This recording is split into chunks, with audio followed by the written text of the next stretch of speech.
Yeah, I think, to be honest, project dance has become the thing that I wish I had when I was in that stage of my education and training, and I'm really proud of that. And actually, they are the most inspiring, wonderful people to work with. And I'm really fortunate that I work across the board. I work with young people, I work in the community, I work on commercial projects, but actually where I feel most content, and I make it no secret, is with Project Dance and the dancers that are part of Project Dance.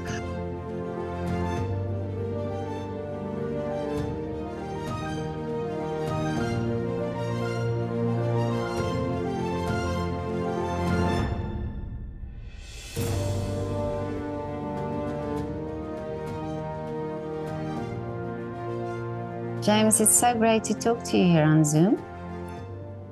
Fab. It's lovely to talk to you. Well, remind me where you are in the world at the moment, Petra. I'm in Vienna. Oh, fantastic. Yeah, and where beautiful Vienna. Yeah, where are you now? I am in beautiful, but not quite so beautiful North London. I'm from Somerset, in the south of England, but live up here and spend a lot of time between the two now. Okay. But yeah. Well, I also lived in Somerset, in Taunton, which is very close to where you come from Yeovil. Really? Yeah, yeah. Oh my goodness! Yes, that's right down the road. Yeah. Oh my goodness! I had no idea. Yeah. How long did you live in Taunton?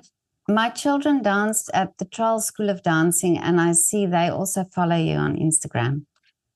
Oh my goodness! Yeah. So Charles School of Dancing, I have worked with loads of their dancers that have gone through their school. It's a small world, isn't it? It is, yeah. And Miss Esther Lunn, she's the teacher there that my children used to dance with. Is she still at the school? Fabulous. I don't think so. I don't know the teachers personally. I mean, because there's an awful lot of schools in Taunton. You have Mountway, you have Troll, you have Nikki Jenks, and you have RJT, and you have Merge. So it's a very busy hub for dance. I know that Troll changed hands. I think she passed it down to one of her students, maybe 5 or 6 years ago. Oh, I see. So if it was before then, then I think it's been passed on. But no, they're a very well-established school, and I never trained in Taunton. I trained in Yeovil, and then I trained in Shaftesbury. So I went the other direction into Dorset, and then before I went off to London. So yeah, it's only ever really been ships in the night. And I did like the Taunton Festival of Dance and competitions in Exeter and things like that. So paths always crossed. And then when I moved into teaching and choreographing, I worked a lot more with dancers from all over, really, including some from Taunton. But you started from a very young age to choreograph, and you also founded your company, your dance company, at a very young age. What were you, 14? Yeah, that's right. I think, to be honest, I didn't really know what I was doing when I was 14. I don't really know what I'm doing now, I guess. But when I made Project Dance, it really was on a whim, and it was because I wanted a reason to play with the iPad that I'd got for Christmas. And I had no idea what I wanted it to be in the long run. I surely had no idea what it could turn out to be and what it is now. When I first made that little dance film where I got some of my friends to take part by sending in videos, clips of them dancing to a specific song, and then I basically just threaded it together using iMovie, so a really simple editing software at the time. And then I put it on social media, and I thought, I need a name for this. It's Project Dance. And it's stuck since. Yeah.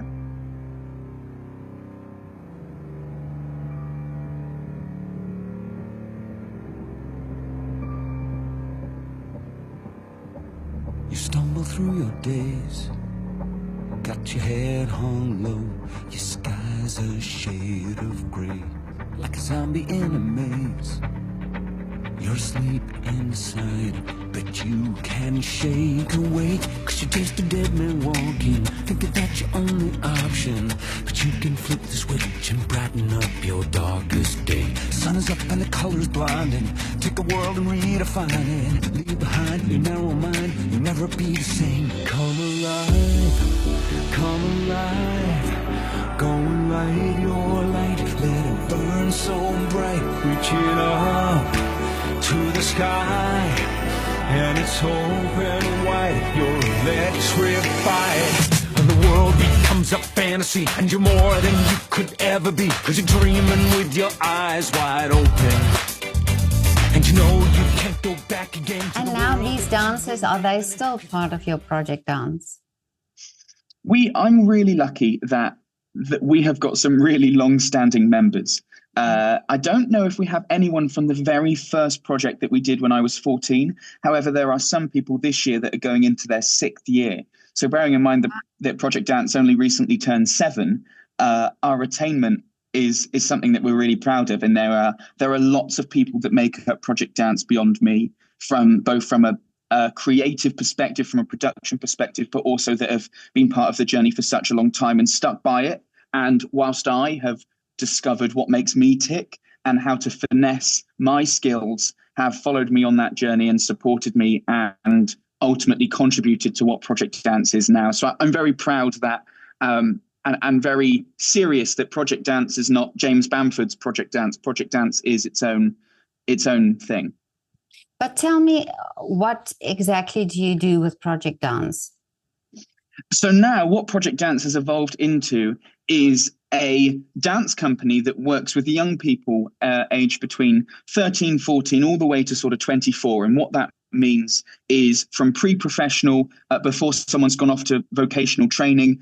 Whilst they're in vocational training, we've got lots of students that are currently completing their undergrad degrees across the country, and then people that have just graduated and are making their way into the industry.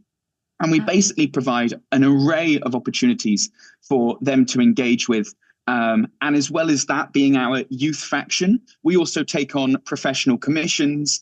We've done work in the corporate space. We've done work for classical ballet galas. So Project Dance in itself is not defined by being a youth company or a school or a professional company, or it is just an organization which facilitates opportunities and acts as a vessel to support specifically young people that wish to pursue the arts. And now our sort of flagship thing that happens each year is we develop from conception a new show, and we write an original narrative. So all of our work is very narratively inspired. We create work based off of a story, and then we tour it across the country. So we've just announced in the last week or so that our next show is going to be called Busk, and it's touring to Birmingham and Somerset and Exeter and Sevenoaks this summer as part of our big flagship tour, which happens every year. That's amazing. But James, I mean, there's a lot of logistics that goes into that, and also management and all of that. So where does that come from? Do you have a business side of apart from the creative side? The truth of the matter is, I have learned that the job role that I have created for myself is 95% administration and management and 5% creativity. And that is, I was inspired to become a choreographer when I had a really nasty accident when I was younger, and I was dancing on stage and I dislocated my knee and I broke my femur, and I put myself in a wheelchair for 6 months. And that was the point where I became inspired to choreograph, because I couldn't do movement myself. And choreography is something that I'm deeply passionate about. I work on it religiously within Project Dance, but also I take on professional projects beyond Project Dance as well. And that is what I am definable as. That is where all of this has been born from. However, Project Dance, and as you rightly mentioned, the logistics that go into tour booking, booking accommodation, sorting catering, sorting coaches, sorting budgets and finances and accounts and filing returns and staying on top of licensing. It is 3 jobs on top of just being creative. So actually, the truth of the matter is, in our sort of life cycle each year, I would say that I only get to actually thinking about movement maybe a month before one of our shows begins. And everything up until that point is either logistics or, and these things have a creative element. There's a creative element throughout them. because when we're devising all of the artwork, so recently I've just to create the production's artwork, so the text and the title, I've been working with one of our collaborators who's in Tokyo, has relocated to Tokyo.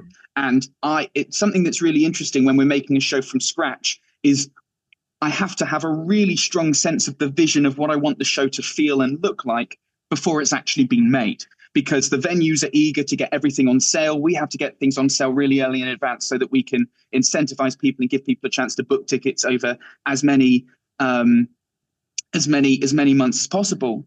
And so when I'm talking about creating the artwork for a production, or we've just had our production photo shoot and we've had to think about costuming that, it's about creating a world throughout everything. And if my creative gear isn't locked in, then you risk creating something that doesn't make sense to the next part of the puzzle. There is creativity running through everything that we do. However, actually, when it comes down to it, I spend much more time typing away at a computer than I do in the studio. Okay. But you started from this iPad, iMovie, dance that you created. But what was the next step? Where, did you realize that this is something that is going to develop into something else? So what made the first dancers sort of come with you on board? And the first dance schools and so on. So in the beginning, how did you connect? That's a fantastic question. I think right at the beginning, it was favors, and it was asking my peers that I was 14. So my peers who I was doing my ballet class with, if they would make a video when they went home, or my friends from secondary school, if they could take 20 seconds and put on a song and just dance to it. And so it's amazing what people will do if you ask them nicely. And so for the first, I'd say almost year and a half, couple of years, it really was this very grassroots approach to just creating material and putting something out into the world. The actual shift really occurred just before COVID. And I decided that instead of making these online dance films, ironically, I was really interested in making a dance film in person with people. So maybe in January of 2020, I invited 25 people who I knew from different corners of my life, whether that be from the dance school I attended or the secondary school that I went to. So these people didn't necessarily know each other, but I knew them and they had taken part in Project Dance. And I invited them all to take part in an in-person dance film. So one of my closest friends at the time was a very talented videographer and was really interested in that aspect. So he was willing to come on board with the project. And we actually all met in a car park and for 2 hours filmed a dance film in person. Saw the bills on your table for your unrequited love. I would be nothing without you holding me up. Now I'm strong enough for both of us, both of us, both of us, both of us. I am a giant. Stand up on my shoulders. Tell me what you see. 'Cause I am a giant. We'll be breaking boulders underneath our feet. I am a giant. Oh, I am the giant.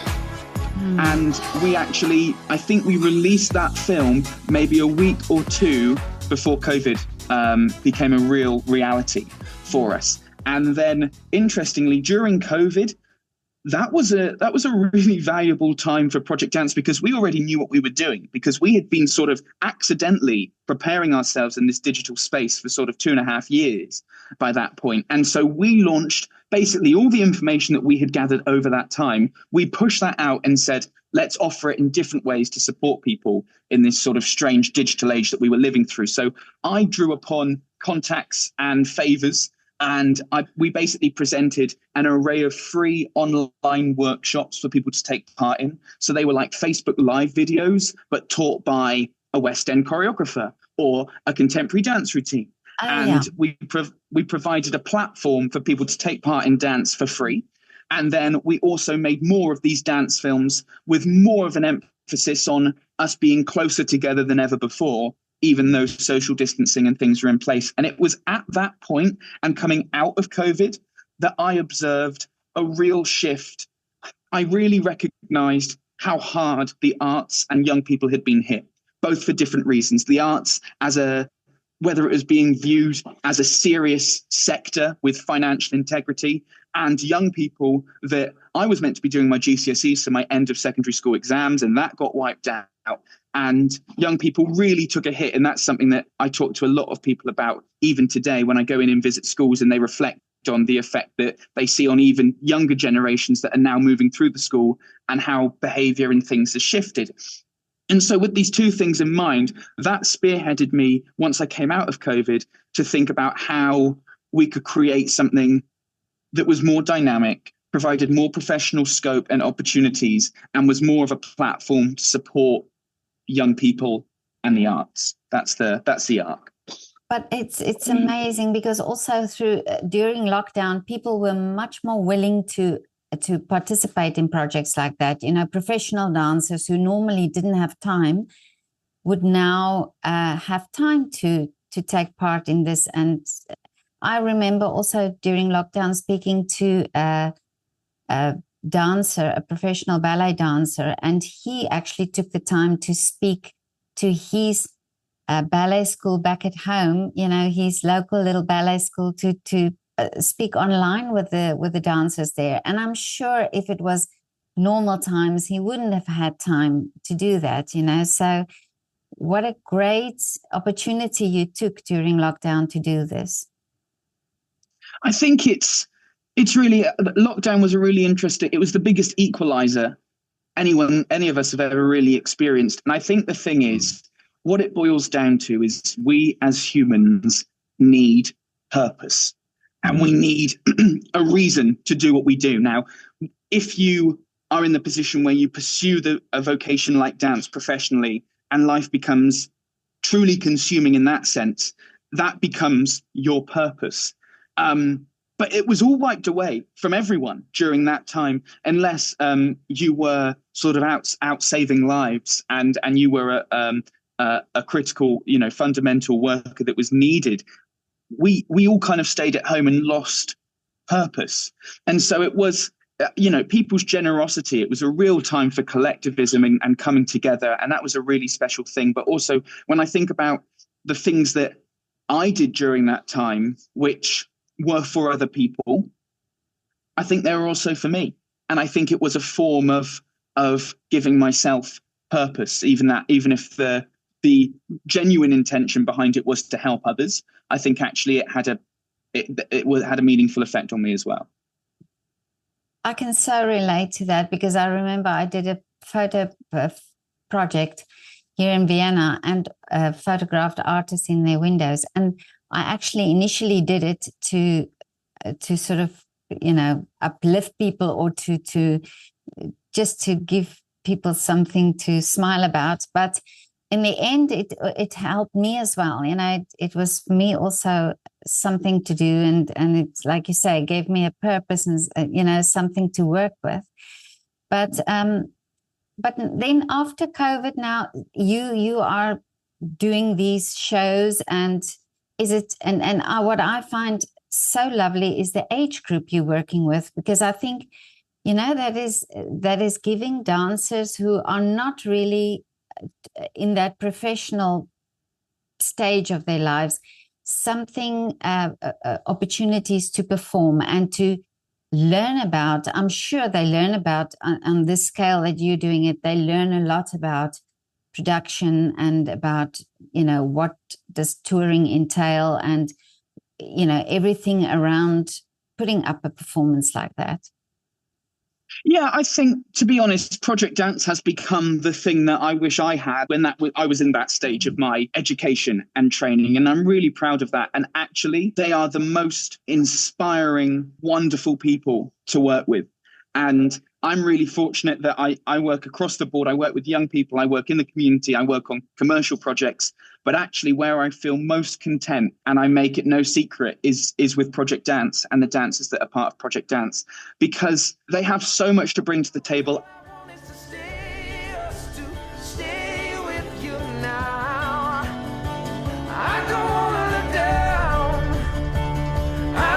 To break up in the clouds, all I want is to stay, us to stay with you now.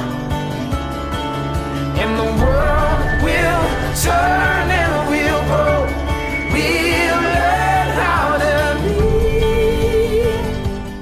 Project Dance Company is not called Project Dance Youth Company or Project Dance Young Company, and there's nothing wrong with that at all. However, I struggle with the idea that sometimes youth or young becomes interpreted as not as refined or acclaimed or established or as successful. And I think that what all young dancers give, it is such a sacrifice to be a young dancer, in terms of, it's such a transformative period of your life that even growing up and avoiding not going to the parties or not going to the shows or missing out on that event or wearing a leotard and tights in front of a mirror on a day that you really don't feel like it. These are all enormous demonstrations of commitment from young dancers. Absolutely. Which actually, when you're also in school and you're also doing exams and you're dealing with all the normal pressures which young people already have to deal with, whether that's getting into college or getting into university or completing your GCSEs, actually the feat they take on every single day is quite remarkable. And so I feel an immense amount of responsibility when I work with them to step up my game and really deliver. And this here now, it's where we touch down, you and me. Let's be complete.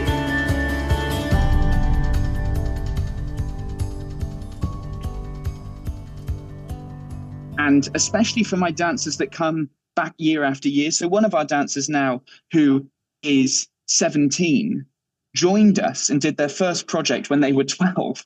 So they have taken part throughout their entire adolescence with Project Dance. And that is an enormous, they're never going to forget that. And that's been a really huge part of their story as a young person and as a child growing up and becoming an adult. And so I bear an immense amount of responsibility. And I feel that it's a real privilege to work with people at this stage in their lives. And also, they haven't got to the stage yet where they've made a decision to pursue it. Most of them haven't got to a stage yet decided to absolutely pursue it as a career, and it is always for a financial gain. So they are making an active choice every single time they work with us to come back and be with us. And I take that as an immense privilege as well. And then on the flip of that, I'm very proud that we have professional dancers that are working, and sometimes we have professional dancers that are signed up to do one of our shows, and then they get a contract and they're going to have to go, so they can't do this show, but they choose to come back afterwards and be in the next one. And so there isn't an age limit. There's a real sense of flux within the company, and that a professional dancer can stand side by side with someone who is 15, and no one is viewed any differently to anyone else. And I think that's a very healthy experience for everyone concerned. And I think the more that young people, there is no absence. So the other interesting thing, sorry, I'm rambling now, is that I am the same age, if not younger, than some of the dancers in the upper end of the company. And so the trust that they have in me, I am not twice their age, which most people in a position that I am in relation to young people tend to be. And I'm really fortunate that they have that degree of trust in me. And it would be very reasonable for them not to, because I'm not twice their age, and I look very similar to a lot of them. And yet there is that bond and that respect and that professional maturity. So they deserve for me to give them everything that I can, if that makes sense.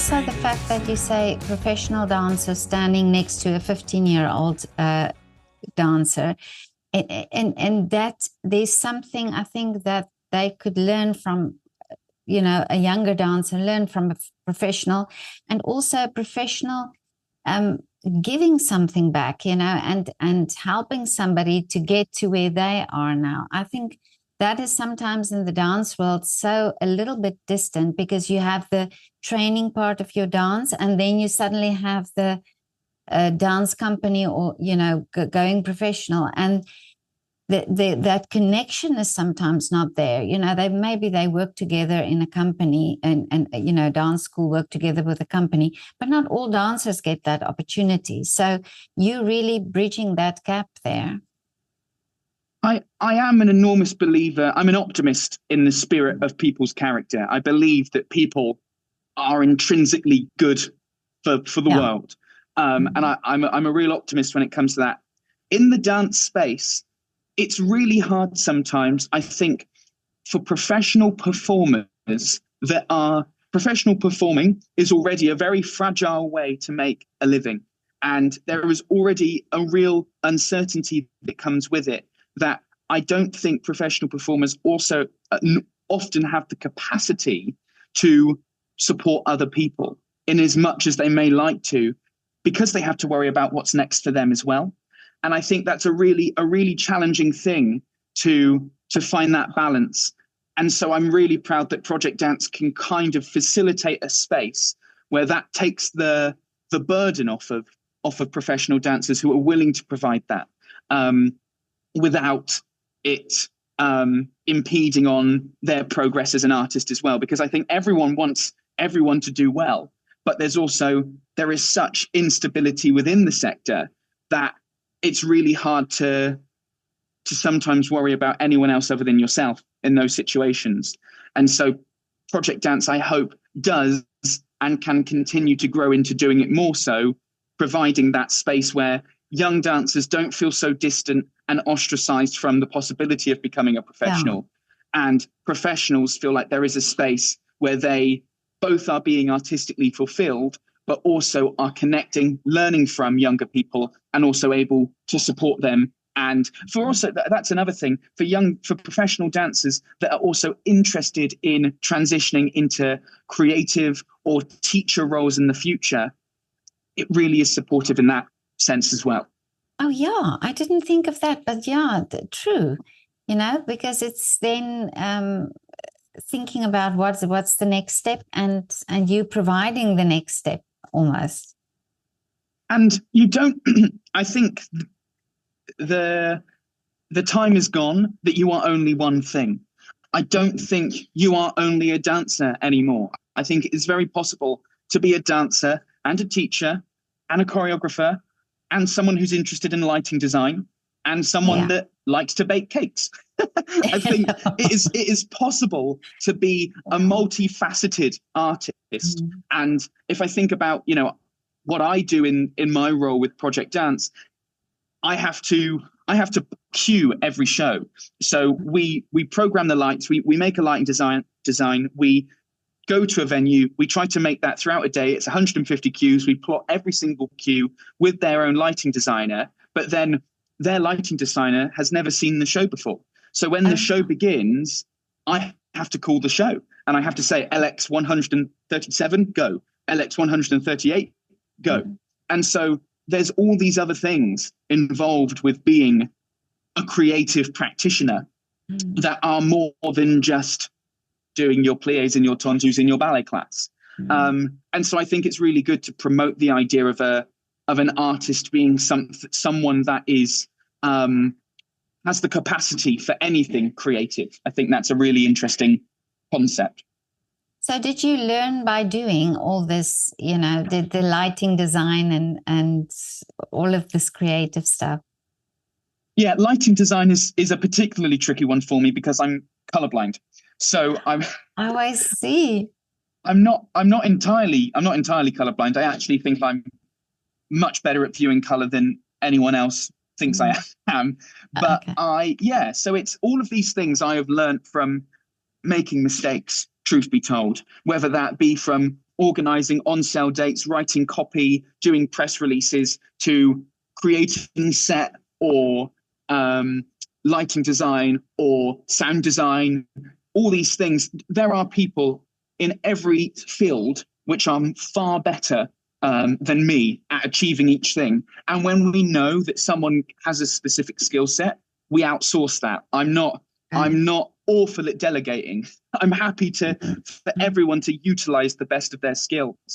However, for me to be an effective leader, it's also important that I am able to talk to the technicians like I am able to talk to the coach company, like I'm able to talk to the cleaners if we need to sort out another room which we hadn't realized that we needed to be prepared. And I think that is my responsibility. I guess a little bit like a GP in a doctor's surgery. It is not to have all the answers, but it is to know who to go to and how to have those respectful and educated and engaged conversations that really promote that and sort of cultivate sort of an atmosphere where also one thing that's really important is that collaborators, if we're working with technicians in a theatre we've never visited before and we arrive at 9 a.m, this is the first time that we've met them and the show is at 7:30, it's really important that we establish a healthy, connected rapport really quickly, because ultimately the technicians are the reason why a show succeeds or fails, because without lights and sound, there is no show. And so I actually think that the most important skill is communication. And then I've picked up all the other nuances and intricacies of different skill sets along the way. And I still have, I still look at a light and I say, whatever that one's called, let's turn that one on. So there's, I'm far from perfect. And I think there are too many skill sets involved with creating successful art that I will never become a master of, maybe even one of them. But what I can do is cultivate a strong team that believes in the work, treat them nicely, and get the best from them, I think.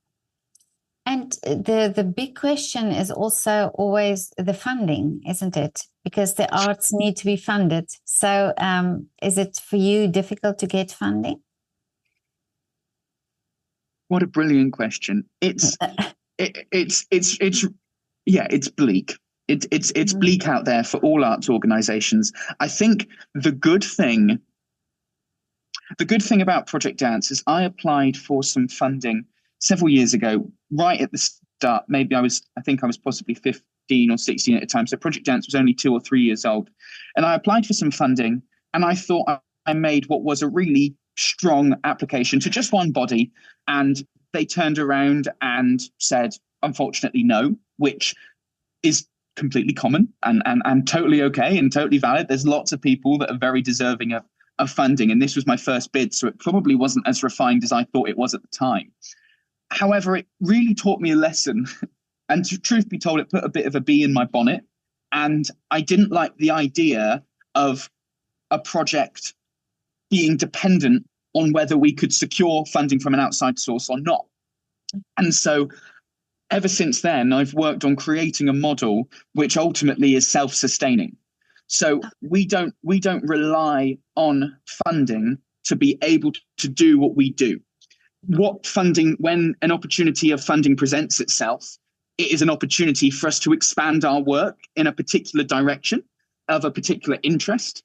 However, before I announce a new show, I'm not waiting to find out if we've had a successful bid from somewhere or someplace. That being said, one of the big things I'm really passionate about is a few years ago now, I launched something called the Young Dancer Bursary Fund, which was essentially a pot of money that we would put whenever we did a show, we'd do bucket collections.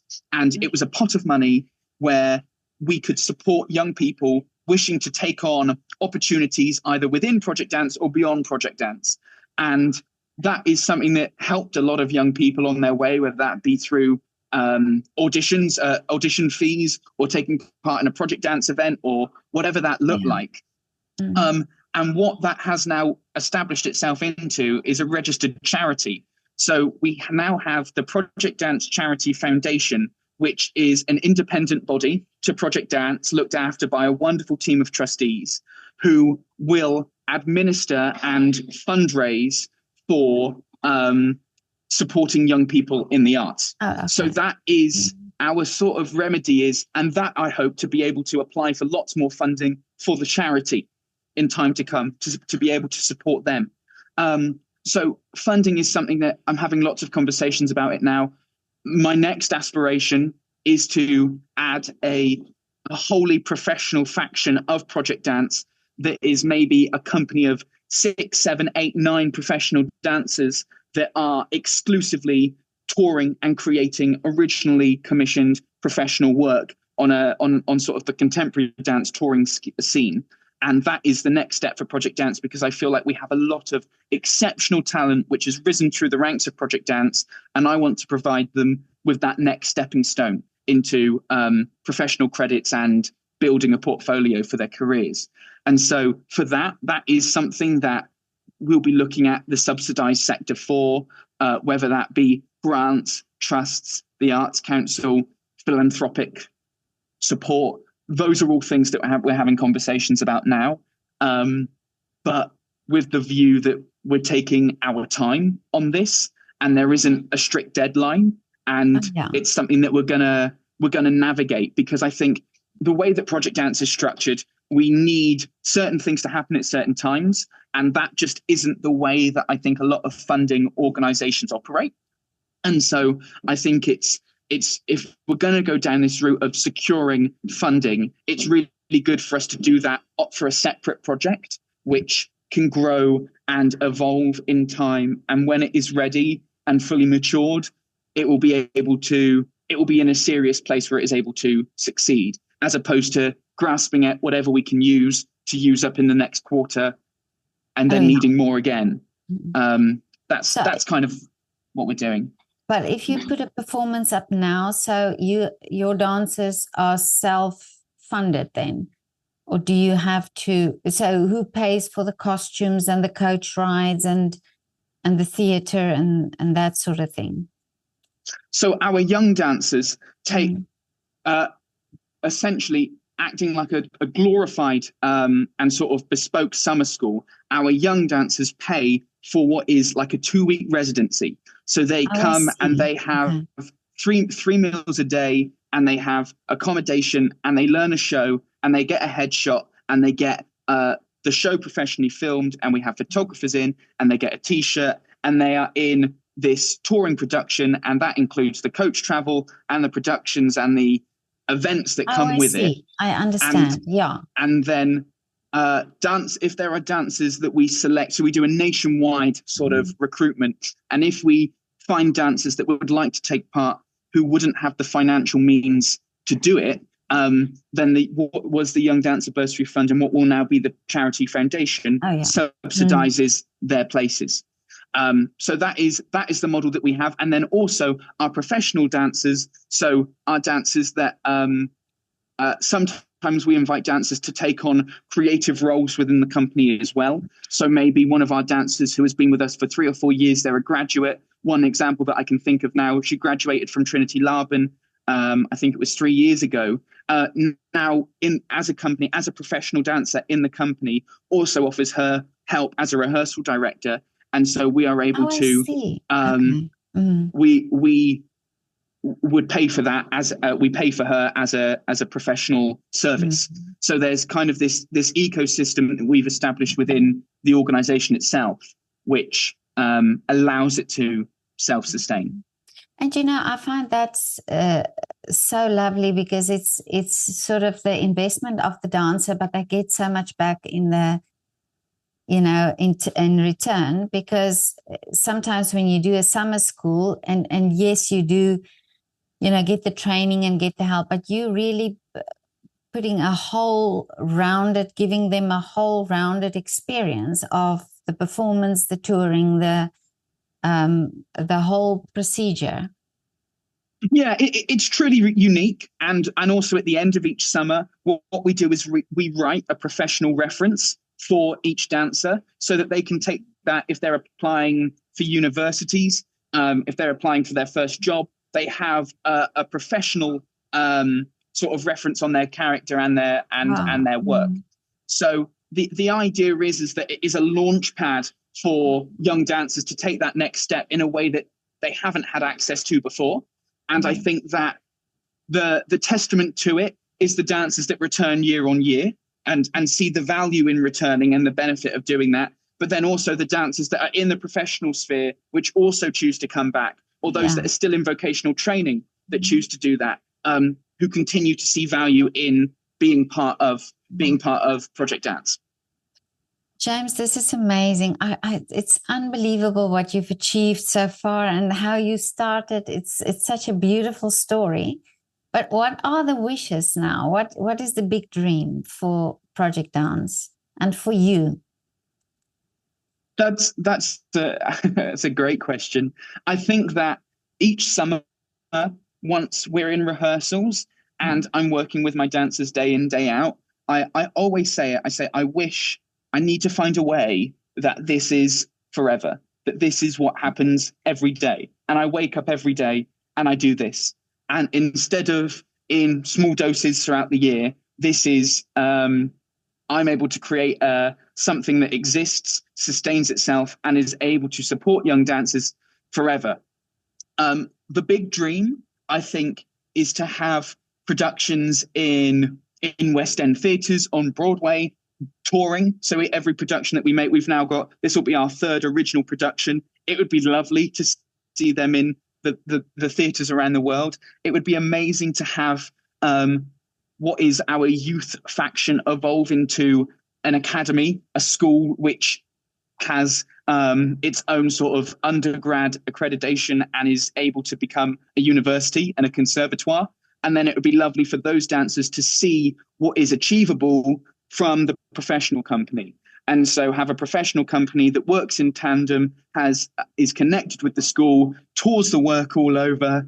It's getting bigger and bigger and bigger. And then a charity which not only supports maybe 10 dancers a year, but can support hundreds of dancers a year, some dancers that we've never even met from across the world. So I am someone that is quite entrepreneurial in that sense, is quite ambitious. I think the thing that is important to me is that our work reaches an audience that is broader than the dance sector. I really am passionate about finding a dancer in a community, in a corner of the world that wouldn't be pursuing dance and providing them with a platform to allow them to do that. I'm equally passionate about creating shows which people that aren't dance enthusiasts can come and watch and decide that maybe they'll go and watch a ballet afterwards or go and watch a contemporary performance, because our shows are so rooted in storytelling that the reasons why we do that is to make them as accessible as possible. So whether you're whether you're a regular at the Royal Opera House or have never stepped foot in your regional theatre before, the objective is that by watching one of our shows, not only can you understand it, but you can enjoy it and you feel some form of human emotional connection to it. And that is what we are rooted within, is creating work which is as accessible as possible. And that's so important, because that also brings value, or that I would say that connection that you want to make for somebody who's never seen a dance performance, or a dancer who doesn't have the opportunity.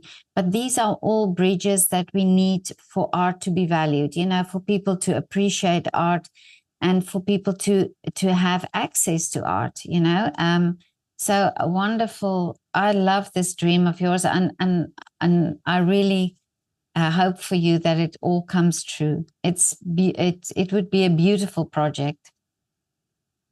Thank you. I hope so. And I think if I'm surrounded by incredible, creative, artistic people every single day. And actually, if I dig deep within myself, I think I probably am the best creative in any facet of the industry, whether that be choreography. I think there are people that are much better than I am. But I think for me, my personal view of art is that even though it is so important as it's a form of self-expression, the way that art survives from a financial perspective as well is if enough people see it. And I think great art deserves to be seen, but there's a gap between the portion of people that are in a position to observe, understand, comprehend, and enjoy art, and the amount of people needed in order to sustain that level of art.